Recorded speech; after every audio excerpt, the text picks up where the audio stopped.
खरं सांगू, मला हे काही करायचं नव्हतं, पण एका ठिकाणी मी एक गोष्ट वाचली होती की एक सच्चा भक्त देवाला हमेशा सांगायचा की मी तुझा सच्चा भक्त आहे, माझ्यावर संकट आलं तू माझ्यासोबत राहायचं.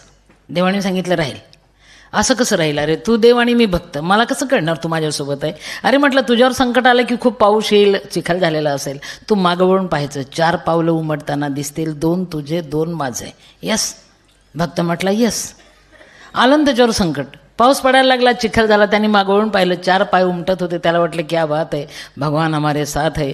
जास्त संकट आलं आणि त्यांनी मागवळून पाहिलं, हा आहे की नाही, थोडं डाऊट आलं त्याला. आणि नंतर लक्षात आलं की 2च पावलं उमटतात, 2 नाहीच आहे. राग आला, अरे तुला कोणी देव केलं रे, तू देव आहेस की दगड आहे रे? भांडायला गेला. देवाने सांगितलं का रे? अरे म्हटलं 2च पाय होते आणि त्यावेळेस तू नव्हता माझ्यासोबत, मला तेव्हा तुझी गरज होती. वेडा आहेस का? ज्यावेळेस 2च पाय उमटत होते ना, त्यावेळेस तू इतका थकला होता की तुला मी माझ्या खांद्यावर घेतलं होतं रे, त्यामुळे उमटणारे पाय माझे होते, तुझ्या नव्हते. सिंधुताई सपकाळ काय करू शकते रे बाबा? काय करू शकत नाही. करता करविता कोई और है, जगात देव आहे, विश्वास ठेवा. मी मानते, तुम्ही माना.